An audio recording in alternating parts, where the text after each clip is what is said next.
আসসালামু আলাইকুম। আশা করি সবাই ভালো আছো। ইন্টিগ্রেশন সিরিজের দ্বিতীয় পর্বে আমরা যে ম্যাথটি দেখব সেটা হচ্ছে integration of tan inverse x divide by 1 plus x square dx। এই ক্ষেত্রে আমাদের যেটা জানতে হবে সেটা হচ্ছে আমরা কি লিখি, ইন্টিগ্রেশন যদি লিখি ইন্টিগ্রেশন অফ dx, এই ক্ষেত্রে ইন্টিগ্রেশন কি x প্লাস c। কেন dx এর ইন্টিগ্রেশন x প্লাস c। এখন যদি আমি লিখি ইন্টিগ্রেশন অফ d, টিক দাও, তাহলে এটা ইন্টিগ্রেশন কি হবে? এটা ইন্টিগ্রেশন হবে টিক দাও প্লাস সি, রাইট? এখন যদি আমি লিখি integration of d tan inverse x, এই ক্ষেত্রে ইন্টিগ্রেশন কি হবে? Tan inverse x plus c. এগুলো কিন্তু আমরা জানি কম বেশি সবাই। এখন এখানে কিন্তু আমরা দেখতে পাচ্ছি ট্যান ইনভার্স এক্স আছে, তাহলে আমরা যদি এই রাশি থেকে integration of d tan inverse x এভাবে লিখতে যাই, তাহলে আমাদের কি লাগবে?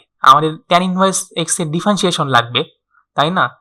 ডি ট্যান ইনভার্স এক্স মানে কি? Differentiation of tan inverse x. এখন যদি আমরা এই রাশির মধ্যে ট্যান ইনভার্স এক্স এর ডিফারেন্সিয়েশন খুঁজে পাই, তাহলে কিন্তু আমরা integration of d tan inverse x এভাবে লিখতে পারি, ডি এক্স এর পরিবর্তে। তাহলে এখন দেখি, চলো এখানে ট্যান ইনভার্স এক্স এর ডিফারেন্সিয়েশন আছে নাকি। আমরা ট্যান ইনভার্স এক্স এর ডিফারেন্সিয়েশন কি জানি? আমরা ট্যান ইনভার্স এক্স এর ডিফারেন্সিয়েশন জানি, differentiation of tan inverse x equal 1 divide by 1 plus x square. এখানে কিন্তু 1 divide by 1 plus x square এই রাশিটা আছে। ট্যান ইনভার্স এক্স কে যদি আলাদা করে লেখো, তাহলে যে রাশিটা থাকছে সেটাই কিন্তু 1 divide by 1 plus x square. তাহলে কিন্তু আমরা এখানে ট্যান ইনভার্স এর ডিফারেন্সিয়েশন পাচ্ছি এই রাশিটার মধ্যে। তাহলে আমরা কি লিখতে পারি পরের লাইনে? পরের লাইন যদি লিখি tan inverse x into differentiation of tan inverse x, এটা কিন্তু আমরা লিখতে পাচ্ছি। তাহলে এটা কিন্তু এই যে প্রথম যে ফর্মুলা ছিল ওটার মধ্যে হয়ে গেল। অথবা এটা যদি দেখাই আমি, integration of x to the power n dx এর ফর্মুলা। এখানে এন এর মান কত হচ্ছে?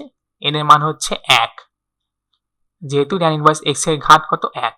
তাহলে আমরা ওই ফর্মুলা দিয়ে যদি এখন ইন্টিগ্রেশন করি, ট্যান ইনভার্স এক্স ওপরে একটা ঘাত বাড়বে মানে স্কোয়ার ডিভাইড বাই ওই ঘাত দিয়ে ভাগ 2 প্লাস সি।